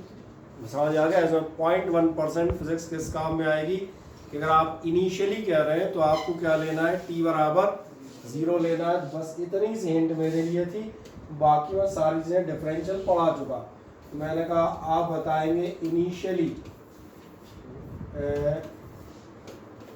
एट t बराबर 0। अब निकाल लो v बराबर और निकाल लोगे अल्फा बराबर, मैं v बराबर डायरेक्ट निकाल देता हूँ, t बराबर 0 रखोगे ये सब 0 हो जाएंगे, तो v बराबर रह गया b और अल्फा निकालोगे तो ये 0 हो जाएंगे, ये रह जाएगा 2c, तो डायरेक्ट ही निकल आएंगे, खत्म हो गया ऑप्शन कहीं ना कहीं। वो ऊपर देख लेना ABCD जो भी हो, ऑप्शन बाद में देखेंगे, पहले आंसर निकालना तो सीधी है, तब तो ऑप्शन मिलना चालू होंगे, सही है ना। देख लें t बराबर 0, v बराबर आपकी आ जाएगी b और अल्फा बराबर आपका आ जाएगा 2c, कोई डाउट अब नहीं। और चेक कर लें, बाकी इसमें कर रहे होते तो कोई ना कोई ऑप्शन मिल ही जाता, ठीक है ऑप्शन। एक और देख लें, ये भी आपको मजेदार क्वेश्चन है। The position of a particle varies with x बराबर at square minus bd cube, the acceleration will be 0 at time equal to, ये जानना चाह रहा है एक्सेलरेशन कब 0 होगा, जब होगा तब की तब देखेंगे, पहले एक्सेलरेशन निकाल तो लें। तो कैसे निकालोगे अब याद है एक्सेलरेशन, अब तीसरे क्वेश्चन पे हम निकालने का तरीका तो मालूम है। x बराबर कितना दे रहा है, x बराबर दे रहा है at square minus bt cube, इसका मतलब अब वो नहीं लिख रहा वेलोसिटी है, बहुत हो गया, डायरेक्ट लिख लूँ v बराबर वेलोसिटी बराबर क्या होगा,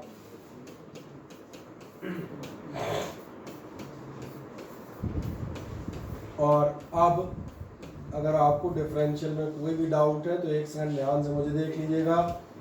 v बराबर मैं आपका लिखूंगा a कांस्टेंट, 2t का 2 नीचे आएगा और t की पावर 2 माइनस 1 रह जाएगी 1। देन इसके बाद ध्यान देखें, ये रहा आपका b t क्यूब का कितना होगा 3t, 3 माइनस 1 यानी कि स्क्वायर।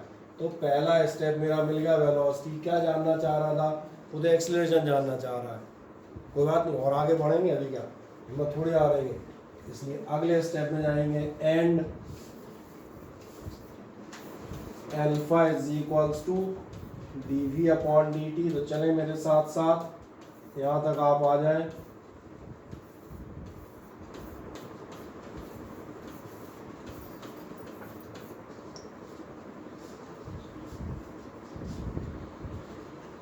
x दिया है, इससे हमने वेलोसिटी निकाल ली, वेलोसिटी निकालने के बाद हमने जो है एक्सेलरेशन निकाल लिया dv बाई dt करके। क्या इसको